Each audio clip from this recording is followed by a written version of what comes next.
ಗುಂಡ್ಲುಪೇಟೆ ಪಟ್ಟಣದಲ್ಲಿ 78ನೇ ಸ್ವಾತಂತ್ರ್ಯ ದಿನಾಚರಣೆ ಅಂಗವಾಗಿ ತಾಲೂಕು ಆಡಳಿತ ವತಿಯಿಂದ ಪ್ರಶಸ್ತಿಗೆ ಭಾಜನರಾದ ನಿವೃತ್ತ ಯೋಧರು ಆದ ಶ್ರೀ ಎಸ್ ಜಾವೀದ್ ರವರ ಪ್ರಶಸ್ತಿ ಪತ್ರವನ್ನು ಅವರ ಶ್ರೀಮತಿಗಳಾದ ಸೋನಿಯಾ ಬೇಗಂರವರಿಗೆ ತಲುಪಿಸಲಾಯಿತು.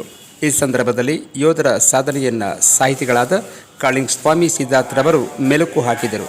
ಈ ಸಂದರ್ಭದಲ್ಲಿ ಅವರೊಂದಿಗೆ ಮತ್ತೊಬ್ಬ ಪ್ರಶಸ್ತಿ ಪುರಸ್ಕೃತರಾದ ಕಾವಲು ಪಡೆ ತಾಲೂಕು ಕಾರ್ಯದರ್ಶಿಗಳಾದ ಎಸ್ ಮುಬಾರಕ್, ಕಾವಲು ಪಡೆ ಅಧ್ಯಕ್ಷರಾದ ಎ ಅಬ್ದುಲ್ ಮಾಲಿಕ್, ಕನ್ನಡ ಪರ ಹೋರಾಟಗಾರರಾದ ಬ್ರಹ್ಮಾನಂದ್, ಕಾವಲು ಸಂಚಾಲಕರಾದ ಮಿಮಿಕ್ರಿ ರಾಜು ಅವರು ಹಾಜರಿದ್ದರು. 2024 ಆಗಸ್ಟ್ 15 ಸ್ವಾತಂತ್ರ್ಯ ದಿನಾಚರಣೆಯ ಪ್ರಯುಕ್ತ ಭಾರತೀಯ ಸೇನಾಪಡೆಯಲ್ಲಿ ಕೆಲಸ ಮಾಡತಕ್ಕಂಥ ನಿವೃತ್ತ ಸೇನಾಧಿಕಾರಿಯಾಗಿರ್ತಕ್ಕಂಥ ಜಾವೇದ್ ಎಸ್ ರವರಿಗೆ ತಾಲೂಕು ಆಡಳಿತದ ವತಿಯಿಂದ ಉತ್ತಮ ಸಾಧಕ ಪ್ರಶಸ್ತಿಯನ್ನು ನೀಡಿ ತಾಲೂಕು ಆಡಳಿತವನ್ನು ಗೌರವಿಸಿದೆ. ಇದೇ ಸಮಯದಲ್ಲಿ ಅವರಿಗೆ ನೆನಪು ಕಾಣಿಕೆಯನ್ನು ಕೊಡುವ ಮೂಲಕ ಶ್ರೀಮತಿಯವರಿಗೆ ಅವರು ಇನ್ನೂ ಕೂಡ ಈ ರಾಷ್ಟ್ರದ ಸೇವೆ ಮಾಡುವ ಕಡೆ ಕೆಲಸ ಮಾಡಲಿ ಅಂತಕ್ಕಂಥ ಮಾತನ್ನ ಸಮಯದಲ್ಲಿ ಹೇಳ್ತಾ ಅವ್ರಿಗೆ ನಾನು ವಿಶೇಷವಾಗಿ ಅಭಿನಂದನೆ ಸಲ್ಲಿಸ್ತಾ ಇದ್ದೇನೆ. ನಿಜವಾಗ್ಲೂ ಕೂಡ ದೇಶ ಸೇವೆ ಮಾಡ್ತಕ್ಕಂಥದ್ದು ಒಂದು ಮಹಾಪವಿತ್ರವಾದ ಕೆಲಸ. ಆ ಕೆಲಸ ಸೇವೆಯನ್ನು ಒಂದು ಆರೋಗ್ಯಕರವಾಗಿ ನಿವೃತ್ತಿಯನ್ನು ಬಂದಿದ್ದಾರೆ. ಅವರು ಇದೇ ರೀತಿ ಮುಂದಿನ ಕೆಲಸಗಳನ್ನು ಕೂಡ ಆರೋಗ್ಯಕರವಾಗಿ ಮಾಡಲಿ ಅಂತಕ್ಕಂಥ ಮಾತನ್ನು ಹೇಳ್ತಾ ಅವರ ಶ್ರೀಮತಿಯವರಿಗೆ ಮತ್ತು ಅವರ ದಂಪತಿಗಳಿಗೆ ನಾನು ವಿಶೇಷವಾಗಿ ಅಭಿನಂದನೆ ಸಲ್ಲಿಸ್ತಾ ಈ ಸಮಯದಲ್ಲಿ ನೆನಪು ಕಾಂತ ಕೊಡುವ ಮೂಲಕ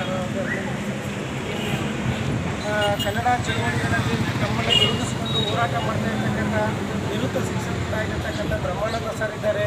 ಹಾಗೆ ಇದೇ ಸಮಯದಲ್ಲಿ ಮತ್ತೋರು ಪ್ರಶಸ್ತಿ ಪುರಸ್ಕೃತರಾಗಿರ್ತಕ್ಕಂಥ ಮುಬಾರಕ್ ಸರ್ ಇದ್ದಾರೆ. ಹಾಗೂ ಕಾವಲು ಪಡೆಯ ಅಧ್ಯಕ್ಷರಾಗಿ ಹಲವಾರು ಕಾರ್ಯಕ್ರಮಗಳನ್ನ ಮಾಡ್ತಾ ಇರ್ತಕ್ಕಂಥ ಅಬ್ದುಲ್ ಮಾಲಿಕ್ ಅವರಿದ್ದಾರೆ. ಹಾಗೆ ನಮ್ಮ ನಿವೃತ್ತ ಶಿಕ್ಷಕರಾಗಿರ್ತಕ್ಕಂಥ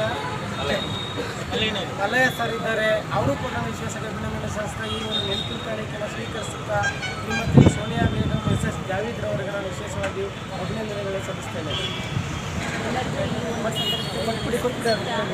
ಈ ಒಂದು ನಮ್ಮ ತಾಲೂಕು ಆಡಳಿತ ಹಾಗೂ ಮಾಜಿ ಶಾಸಕರು ನಮ್ಮ ಪಟ್ಟಿಯವರಿಗೆ ಇವರು ಸುಮಾರು 23 ವರ್ಷಗಳ ಕಾಲ ಭಾರತೀಯ ಸೇನೆಯಲ್ಲಿ ಸೇವೆ ಸಲ್ಲಿಸಿದ್ದಾರೆ.